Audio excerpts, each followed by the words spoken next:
44절은 합독하시겠습니다. 마가복음 6장 30절에서 44절 말씀, 30절 말씀 먼저 읽겠습니다.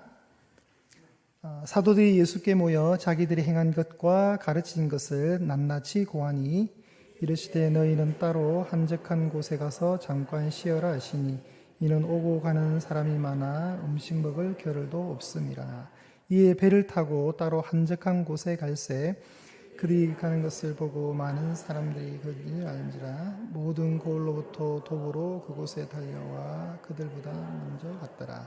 예수께서 나오사 큰 무리를 보시고 그 목자 없는 양 같음으로 인하여 불쌍히 여기사 여러 가지로 가르치시더라.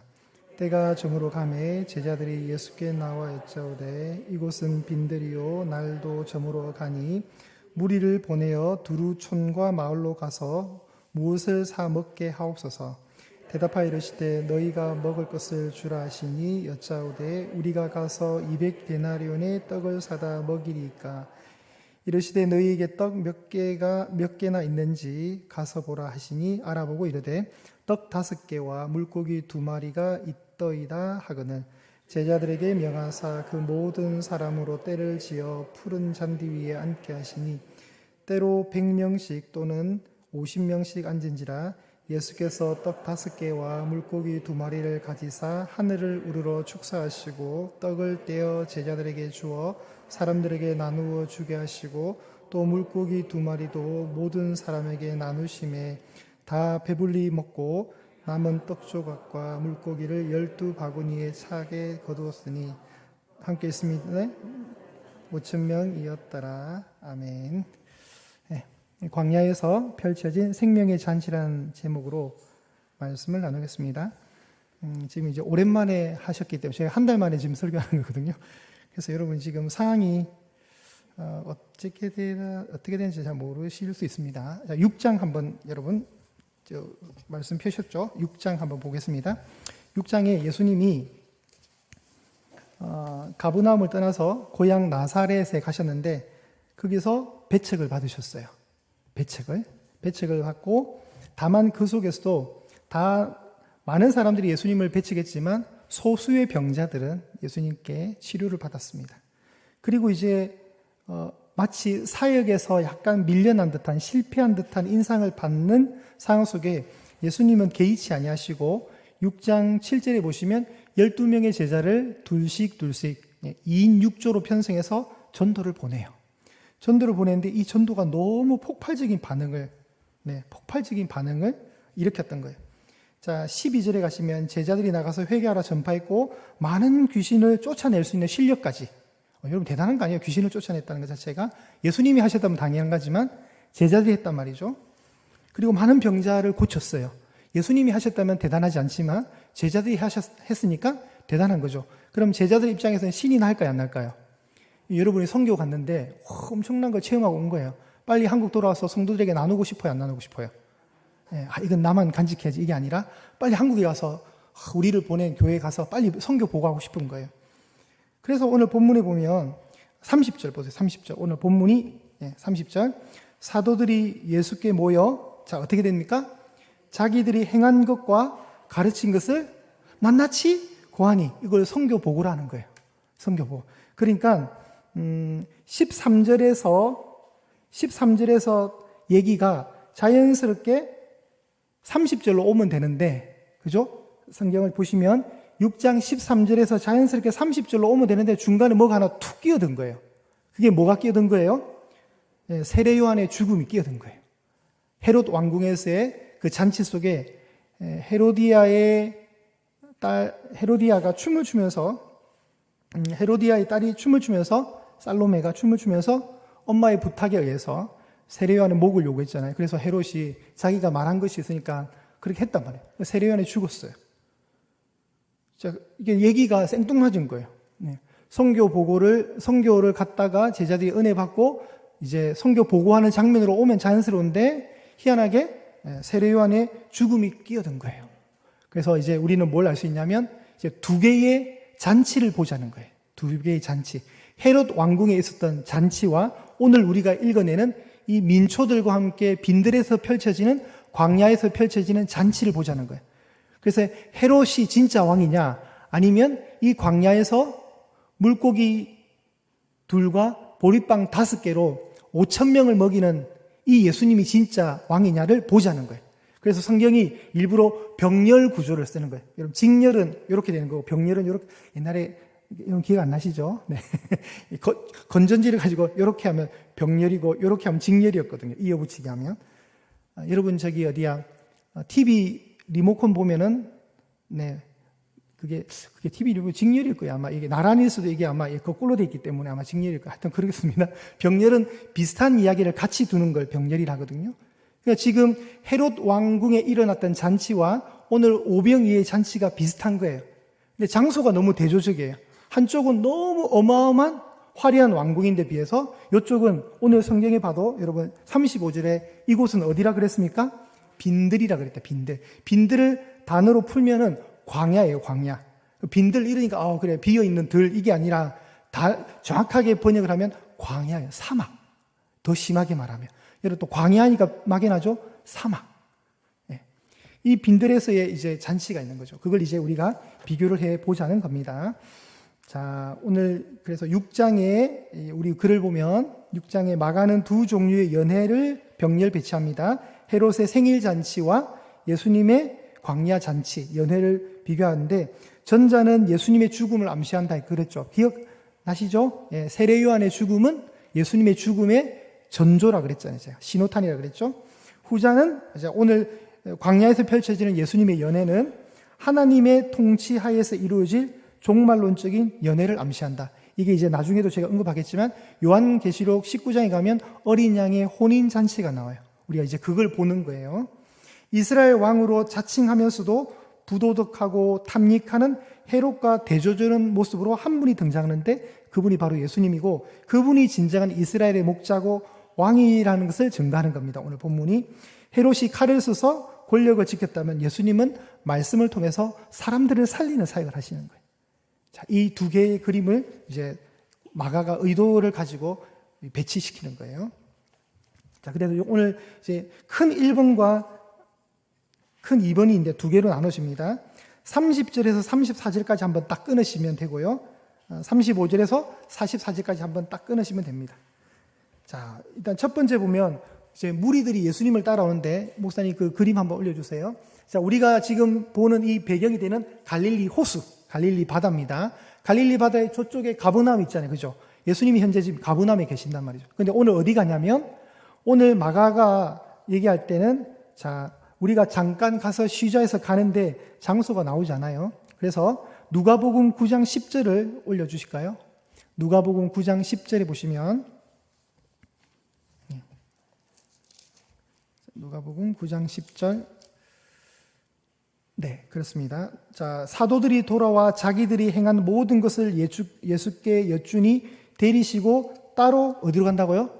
벳세다라 하는 고을로 떠나가셨으나라고 돼요. 그러니까 지금 누가복음 9장은 마가복음 6장과 동일한 본문 장소인 거예요. 동일한 이야기가 이루어지는 거예요. 그러니까 누가복음에서는 장소가 정확하게 벳세다라고 나옵니다. 그래서 우리는 지금 벳세다를 주목하는 거예요. 그 다음 그림. 자, 갈릴리 호수가 다음 그림 보여주세요. 갈릴리 호수가 이렇게 생겼어요. 이렇게 제가 이제 주목해야 될 것은 1시 방향. 1시 방향에 벳세다가 있는 거예요. 그리고 11시 방향에는 예수님의 주 선교 전초기지였던 가버나움이 있는 거예요. 근데 요 뒷장에 가시면 제가 벳세다의 뜻을 풀었는데 뒷장에 가시면 벳세다의 의미가 뭐죠? 여기 32절에 제가 내용에 보면 배 돼 있죠. 배. 벳세다는 뭐죠? 물고기의 집이란 뜻이에요. 물고기가 많이 잡히는 곳이. 그런 의미를 가지고 이름 자체가 베트, 집이거든요. 베트. 우리 베델 이러잖아요. 베들레헴. 이 벳이 나오면 무조건 집이에요. 그러니까 합성어가 되는 거죠. 벳세다를 통해서 물고기의 집이라는 사실을 알 수 있습니다. 자, 다시 돌아오셔서 이제 말씀을 보도록 하겠습니다. 그 다음 그림도 있습니다. 우선 하나 더 올려줄까요? 자, 이렇게 좀 더 귀엽게 만들면 이렇게 됩니다. 여기서 이제 한 330척의 배가 있고, 저 갈릴리 둘레에 52km 둘레에 약 200여 개의 마을들이 있고요. 굉장히 풍성한 땅이에요. 저 땅 자체가, 갈릴리 자체가. 그런데 남쪽에, 갈릴리는 북쪽이거든요. 남쪽에 유대의 예루살렘이 있잖아요. 그죠? 예수님의 그 사역의 또 다른 장소였던 예루살렘 성전. 근데 그 성전은 오늘날로 말하면 서울이고, 저 갈릴리는 오늘날로 말하면 그냥 저 지방 도시인 거예요. 그러니까 이쪽 동네, 갈릴리 동네에는 뭐 이렇게 풍성하게 살아도 중앙 정부에서 볼 때는 그냥 촌동네예요, 그냥. 그것도 그 촌동네 중에서도 더 촌동네 나사렛. 그 나사렛에 예수라는 젊은 사람이 나타나서 선지자 사역을 하니까 환호하면서도 저쪽에서는 되게 그래도 촌놈. 바디메오가 많은 사람들이 나사렛 예수야 할 때 바디메오는 어떻게 불렀죠? 다윗의 자손 예수여라고 했죠. 그죠? 그러니까 많은 사람들이 예수님을 나사렛 예수를 할 때는 비하 발언이 되는 거죠. 자, 예수님이 지금 이제 나사렛에서 사역을 하시는데 이제 장소를 이동하십니다. 이제 30절 보시면 사도들이 예수께 모여 자기들이 행한 것과 가르치신 것을 낱낱이 구했습니다. 그리고 31절에 이르시되 너희는 따로 한적한 곳에 가서 잠깐 쉬어라. 이제 여러분 선교가 또 뭐 어떻게 돼요? 쉬어야죠. 그죠? 선교가 되면 쉬어야죠. 자, 그래서 너무 분주한 속에 음식을 먹을 수 있는 그런 시간도 없어서 이제 쉬러 간 거예요. 그래서 쉬러 갈 때 그냥 간 것이 아니라 아까 가브나움에서 벳세다로 가는데 32절에 보시면 뭐를 타고 갑니까? 배를 타고 가는 거예요. 그래서 제가 6월달, 7월달인가요? 7월달에 언제 왔나? 7월달인가? 제가 갈릴리 선상 투어 이제 성경 아카데미 마지막 과목을 할 거예요. 그때 이제 이 얘기를 아주 자세히 나눌 수 있도록 하겠습니다. 자, 배를 타고 따로 한적한 곳에 갔습니다. 그래서 여기는 이 한적한 곳이 장소가 안 나오지만 누가복음에는 뭐라 나왔다고요? 벳세다라고 나와요. 벳세다라고 나옵니다. 33절에 근데 더 웃기는 것은 사람들은 육로로 갔는데 먼저 와 있었던 거예요. 대단하죠, 여러분. 사람들은 예수님과 제자들은 배를 타고 갔지만 사람들은 그 장소에 육로로 와서 먼저 도착했었습니다. 33절 보시면 그들이 가는 것을 보고 많은 사람이 그인 줄 안지라 모든 고을로부터 도보로 그곳에 달려와 그들보다 먼저 갔더라. 예수께서 나와서 큰 무리를 보시고 그 목자 없는 양 같음으로 인하여 불쌍히 여기사 이에 여러 가지로 가르치시더라. 예수님이 보니까 큰 무리였어요. 이 큰 무리가 이제 남자만 몇 명이었습니까? 5,000명이었던 거예요. 그죠? 큰 어마어마한 무리가 있는데 그런데 그 무리들을 보니까 어땠어요? 너무 좋아 보인다가 아니라 너무 불쌍해 보이는 거예요. 그 표현이 구약적 표현, 목자 없는 양. 목자 없는 양이라는 표현으로 대신합니다. 진정한 리더를 만나지 못해서 그냥 그렇게 살아가는 사람들, 연약한 민초들의 모습을 그대로 반영합니다. 그러니까 예수님이 어떻게 하시냐면 그들에게 말씀을 가르쳐 주세요. 말씀 사경회를 한 겁니다. 그리고 이제 35절에 때가 저물었습니다. 이제 저녁이 되어갈 때쯤에 제자들이 예수께 나와 여짜오되 이곳은 빈들이요 날도 저물어 가니 무리를 보내어서 먹을 것을 먹게 해주십시오라고 하는 거예요. 이제 시간이 돼서 이제 저녁 식사해란 말이죠. 근데 예수님 뭐라 하냐면 37절에 어떻게 해요? 너희가 먹을 것을 줘라 한단 말이죠. 줘라 하니까 말대꾸를 하듯이 200데나리온의 떡을 사서 먹일 수 있겠습니까? 200데나리온 얘기를 합니다. 이때 200데나리온은 한 데나리온이 하루 일용직 노동자의 품삯이에요. 그죠? 그러니까 노동자 한 명이 200일을 일하면 되는 건데 남자만 5,000명이 있는 이게 이제 200데나리온 가지고는 안 된다는 걸 얘기하는 거죠. 그러니까 떡이 몇 개 있는가, 먹을 것이 있는가 확인해 보라고 할 때 이제 오늘 주제가 되는 떡 5개와 물고기 2마리가 등장을 합니다. 이게 바로 오병이어죠. 근데 사실 이 병자는 떡병자잖아요. 여기서 떡 5개는 실제로 어떻게 풀이해야 되냐면 보리빵으로 해석해야 돼요. 보리빵. 요한복음에는 실제로 보리빵이라고 나와요. 정확하게. 보리빵이고 물고기 2마리는 화로가 아니라 마른 생선 조각이에요. 말린 생선 조각 2조각입니다. 그러니까 보리빵 5개와 마른 생선 조각 2마리가 있었던 거예요. 그리고 제자들에게 명하사 그 많은 사람들을 이제 그 저녁 무렵에 푸른 잔디 위에 앉게 하시고 100명씩 50명씩 앉게 하셔서 예수님이 이 오병이어를 가지고 하늘을 우러러 축사하시고 떡을 떼고 제자들에게 주시고 물고기도 그렇게 주시는 거예요. 그리고 다 배불리 먹었다고 42절에 나오죠. 모두가 만족했습니다. 그냥 남았겠죠 또. 남으니까 버리지 말고 어떻게 해요? 수거하는 거예요. 수거하니까 얼마의 양이 찼습니까? 12바구니가 찼고 성경은 그때 이것을 먹은 사람들이 5,000명인데 대신 남자만 5,000명이라고 얘기를 합니다. 자, 이런 흐름 속에 있습니다.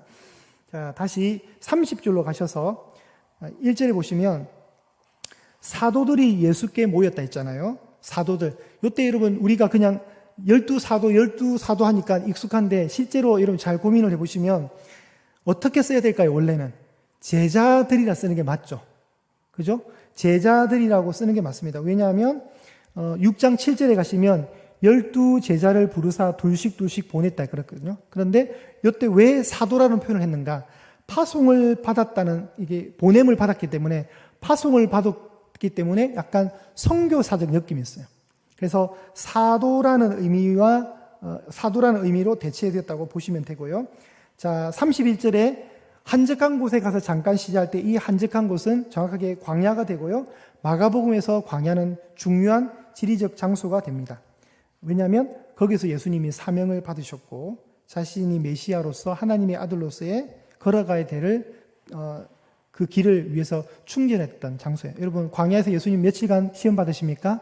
40일간 시험 받으시죠. 그리고 그 장소는 기도의 장소였고 시험을 받는 장소이기도 했습니다. 자, 배를 32절 배라는 단어를 보겠습니다.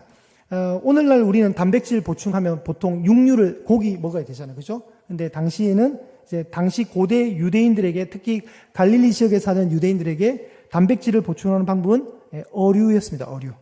예수님 시대의 갈릴리 지역 호수는 어업이 굉장히 발달했고 물고기 잡는 배가 330척 가량 된다는 기록이 있습니다. 그리고 제일 물고기가 많은 곳이 베세다였습니다. 베세다. 자, 이 베세다가 이 지정의 의미가 이게 우리에게 지금 밖에서 난리 났네요. 의미가 있는 게, 자, 목사님 요한복음 1장 44절 한번 올려주실까요? 요한복음 1장 44절. 여러분 베드로가 베세다 출신이에요. 베세다. 자, 빌립은 안드레와 베드로의 한 동네 어디요? 베세다 사람. 여러분 다 고향이 있을 거 아니에요. 그죠? 지금 베드로는 가버나움에 살고 있고 대다수의 제자들이 가버나움에 사는 사람들이지만 실제 고향은 어디라고요? 베세다예요. 베세다. 이 베세다 출신들인 거예요. 자, 예수님이 34절에 무리를 보면서 목자 없는 양이라고 했는데 이제 고대 근동에서 목자란 왕이고 정치 지도자를 얘기할 때 썼던 용어였습니다. 그런데 마가복음의 표현대로 헤롯 왕은 결코 왕이 아니죠. 이스라엘의 목자가 될 수 없습니다. 헤롯의 통치 아래에 있던 백성들은 갈 바를 모르는 굶주린 모습을 드러내는 민초들이었습니다. 그래서 예수님이 그들을 보실 때 불쌍히 여기셨는데 이 불쌍히 여기다라는 이 실제 어감이 어떤 거냐면 애간장이 끓듯이 안타깝다는 뜻이에요. 그냥 우리가 볼 때 그냥 불쌍한 애가 아니라 애끓는 마음이 있는 거예요. 너무 불쌍한 거예요. 애끓는 마음. 그러니까 예수님의 그 선하신 모습이 있는 거죠. 이를 통해서 어떻게 반증이 되냐면 헤롯이 진짜 목자가 아니고 왕이 아니라 이스라엘의 왕이 아니라 예수님이 참된 목자고 이스라엘의 왕, 진정한 왕임을 보여줍니다. 그리고 실제로 요한복음에 보면 오병이어 이 기록이 딱 끝나자마자 백성들이 어떤 일을 하냐면 이 오병이어의 혜택을 받았던 이 무리들이 어떤 행동들을 하냐면 억지로 예수님을 잡아서 왕으로 임금으로 삼으려고 해요. 실제로 그래요. 와, 이분이면은 우리의 왕으로 적합하다. 이렇게 해서 예수님을 왕으로 옹립하려 하거든요. 그러니까 진짜 이 모습 속에 진짜 예수님이 진정한 왕이신 거예요. 자, 두 번째 이제 오병이어로 5,000명을 먹이신 35절부터 44절의 두 번째 단락에 가면 이제 빈들이란 단어를 씁니다.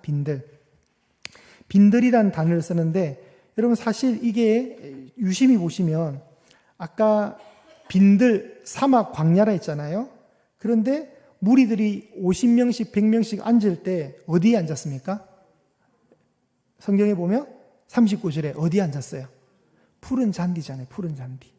여러분 지금 여기에는 안 나오지만 요한복음 6장에 가면 오병이어 기사를 딱 다루는 내용 앞에 뭐가 되냐면 6월절이 가까운 때라고 그랬거든요. 6월절.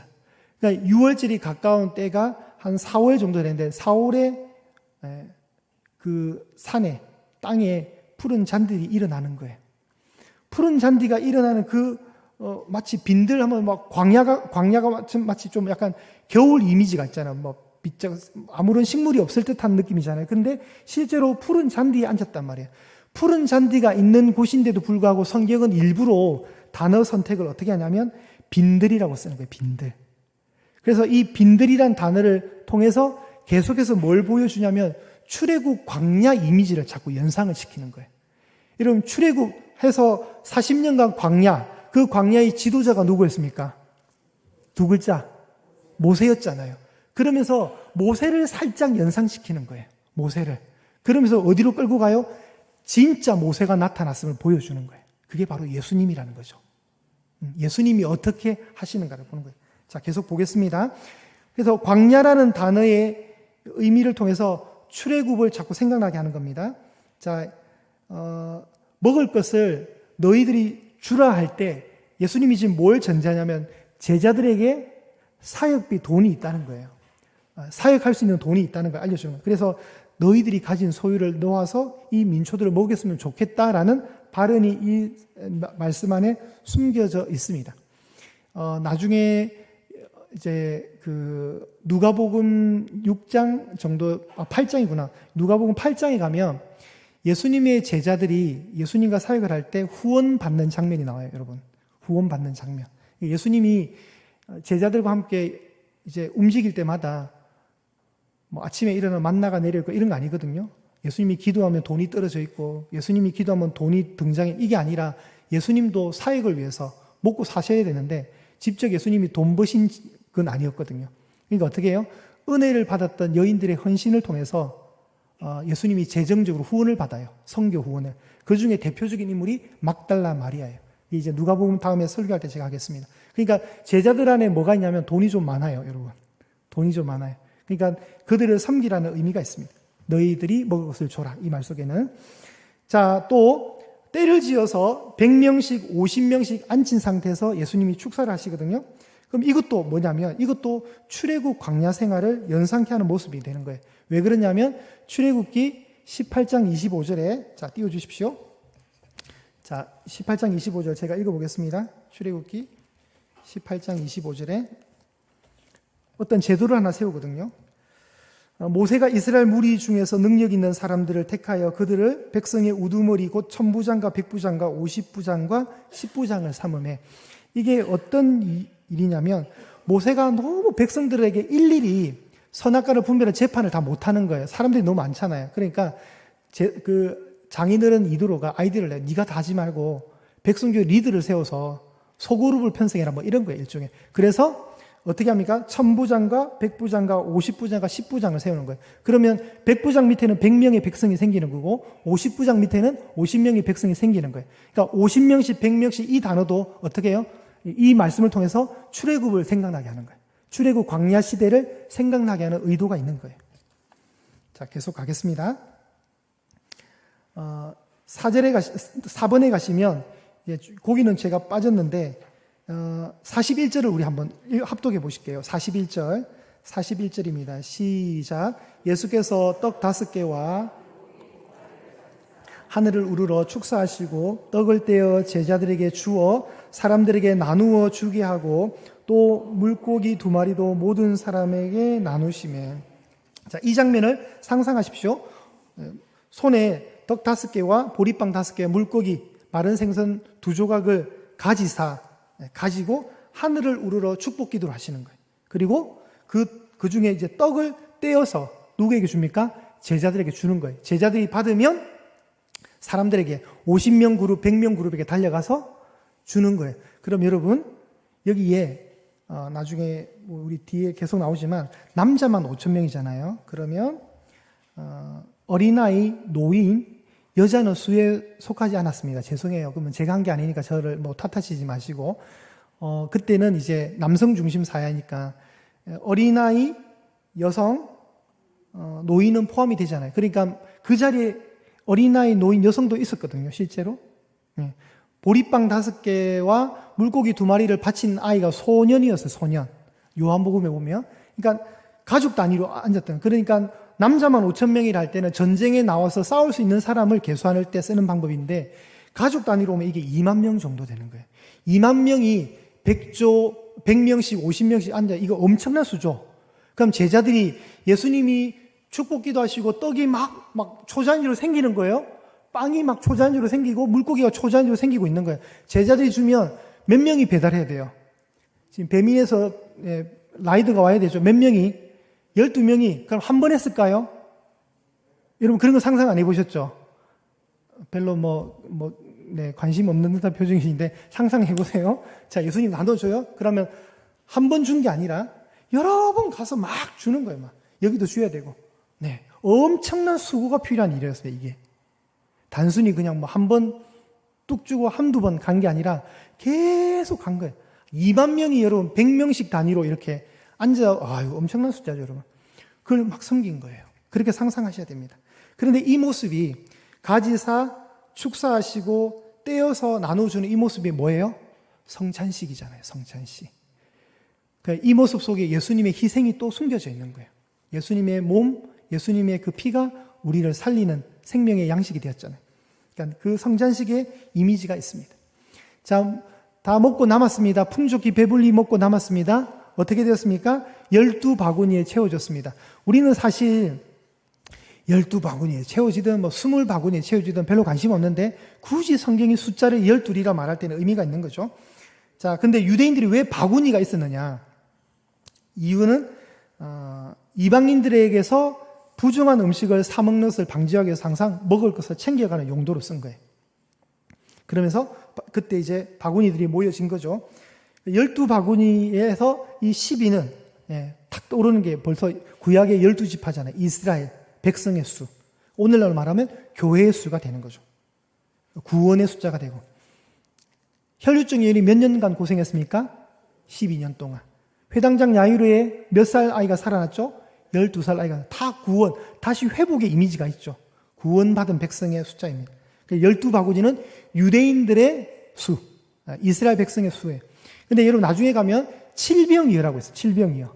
칠병이어는 이제 4,000명을 먹이는 사건이거든요. 이거는 이제 거라사 지방, 데가볼리 지방에서 일어난 사건인데 그때는 7광주리가 생겨요. 광주리. 여러분 여기는 12바구니고 저쪽은 7광주리가 남는데 어디가 더 많이 남아요? 광주리가 훨씬 더 크죠. 이제 7광주리는 이제 이방인의 수를 상징해요. 왜 그러냐면 가나안에 7족속이 있었거든요. 그래서 이제 그런 이미지가 또 있습니다. 그러니까 성경이 숫자를 얘기할 때는 그냥 얘기하지 않습니다. 자, 성경이 정확하게 12바구니가 딱 남았다고 얘기를 해주고 있습니다. 자, 마지막 6번 보시면 남자만 5,000명이었습니다. 당연히 노인과 어린아이와 여성은 누락되었고 우리가 2만 명 정도로 보자는 거죠. 15,000명이 돼도 상관없습니다. 어쨌든 엄청난 수였습니다. 자, 그러면 이 그림 속에 자꾸 빈들 그리고 100명씩 50명씩 이런 모습 보면 광야 이스라엘에 먹는 문제가 있었던 사건이 뭐예요? 만나잖아요. 만나. 하늘의 만나가 떠오르겠죠. 그 하늘의 만나가 있고 그 광야 이스라엘의 주도적인 역할을 했던 리더는 모세였던 거예요. 모세가 리더하는 상황에서 매일 이스라엘 백성들은 하루에 그 만나를 공급받았습니다. 그런데 진짜 모세의 원형이 되시는 예수께서 오셨을 때는 남음이 있는 거예요. 그날의 양식이 아니라 오늘 이 소개되는 이 엄청난 양의 그 기적들은 풍성함을 나타내는 거예요. 풍성함을. 그러니까 광야의 진정한 목자 모세를 이미지를 딱 그리다가 이제 예수님이 진짜 목자로 딱 등단하시면서 정말 불쌍한 이스라엘 백성들 민초들과 함께하는 낮은 자의 하나님으로 오신 진정한 왕을 오늘 말씀 속에서 보여주는 겁니다. 자, 결론 가겠습니다. 세상의 왕 헤롯은 화려한 왕궁에서 죽음의 잔치를 벌였지만 하나님 나라의 왕 예수님은 광야에서 백성을 불쌍히 여기며 진리를 가르치셨습니다. 빈들에서 펼쳐진 잔치는 화려한 왕궁이 아니라 광야에서 귀인들이 아니라 목자 없는 양 같은 존재들이 모여서 이루었지만 모든 것이 뭐였습니까? 풍성하고 무엇보다 생명의 말씀이 넘치는 잔치였습니다. 여러분, 예수님이 이 배고픈 민초들에게 먹을 것을 주시기 전에 하셨던 행동이 뭐예요? 가르치셨잖아요. 가르쳤잖아요. 그죠? 그러니까 이걸 통해서 사람이 떡으로만 살 것이 아님을 또 알려주시는 거예요. 배불리 먹고 가르친 게 아니라 순서가 어떻게 돼요? 가르친 뒤에 영의 양식을 주고 육의 양식으로 채워주시는 이 순서가 딱 되는 거예요. 그러니까 교회가 무엇을 해야 됩니까? 교회는 계속해서 가르치는 사역을 해야 돼요. 왜요? 가르치고 전파하시고 고치시는 게 예수님의 3대 사역이었잖아요. 그러니까 끊임없이 가르치는 거예요. 그러니까 굶주린 사람들에게 먹을 것을 주는 사역도 중요하지만 그것보다 더 우선돼야 되는 것이 가르침의 사역이라는 거죠. 자, 이곳은 생명의 말씀이 넘치는 빈들의 잔치였습니다. 광야에서의 잔치, 즉 예수님과 함께하는 하나님 나라의 잔치에 참여함에만 참된 기쁨과 만족을 얻을 수 있다. 오병이어의 기적은 그래서 단순한 자연적 기적이 아니라 예수님께서 메시아이심을 증가하는 초자연적인 표적이 되는 거예요. 그래서 실제로 요한복음 6장 14절에도 이 모든 상황들을 누렸던 사람들이 예수님께서 행하신 것을 보고 이것을 표적이라 얘기해요. 표적. 표적은 기적과 다릅니다. 사인입니다. 사인. 뭔가를 지향한다는 거죠. 이는 참으로 세상에 오실 그 선지자, 구약에서 그토록 말했던 그 선지자 메시아라고 얘기하는 거예요. 그래서 이 사람들이 다음 행동이 예수님을 억지로 잡아서 임금으로 만드는 프로젝트를 가동했던 거예요. 근데 예수님은 그들을 물리치고 조용히 기도하시러 산으로 가시는 사건. 이제 다음에 설교에 이어지는 본문이 산으로 가시는 사건이 나옵니다. 여러분, 오병이어는요, 특이하게 4개의 복음서, 마태, 마가, 누가, 요한복음에 다 기록이 되어 있는 중요한 기적입니다. 보통 여러분 마가복음에는 있지만 누가복음에는 없는 기록이 있고 요한복음에는 없지만 마가복음에 있는 기록이 있고 막 서로서로 그래요. 그러니까 다 기록되어 있는 기억이 없어요. 그런데 유독 특이한 것은 오병이어 기적은 다 들어가 있어요. 마태복음에 14장, 마가복음에는 지금 6장, 누가복음에는 9장, 요한복음에는 6장. 그래서 14, 6, 9, 6 해가지고 요한복음을 끝으로 모든 오병이의 이 기사가 다 들어가 있어요. 그러면 어떤 의미가 있을까요? 중요하다는 거예요. 아까 제가 언급했지만 결국 이 빈드레스의 이 오병이의 기적, 이 엄청난 생명의 잔치는 어디를 지향한다고요? 어린 양 예수 그리스도의 혼인잔치, 천국에서 이루어질 그 혼인잔치를 지향하는 거예요. 자, 우리 찬송가 이제 부를 건데요. 찬송가 228장에 4절 한번 우리가 부르겠습니다. 찬송가 228장 4절. 여기에 보면 주님의 성찬 받을 때마다 하늘의 기쁨을 어떻게 한다고요? 미리 맛보고 어린 양 잔치 참양같이 영원한 복을 내가 누리리. 이게 바로 오병이어의 의미입니다. 의미, 영적 의미. 이 성찬을 통해서 하늘의 기쁨을 맛보는, 궁극적으로 어린 양의 그 잔치에 참여하는 기쁨을 미리 맛보는 일이 바로 오병이의 기사라는 겁니다. 우리 이 찬양 우리 4절만 우리 한번 부르고 기도하고 마치도록 하겠습니다.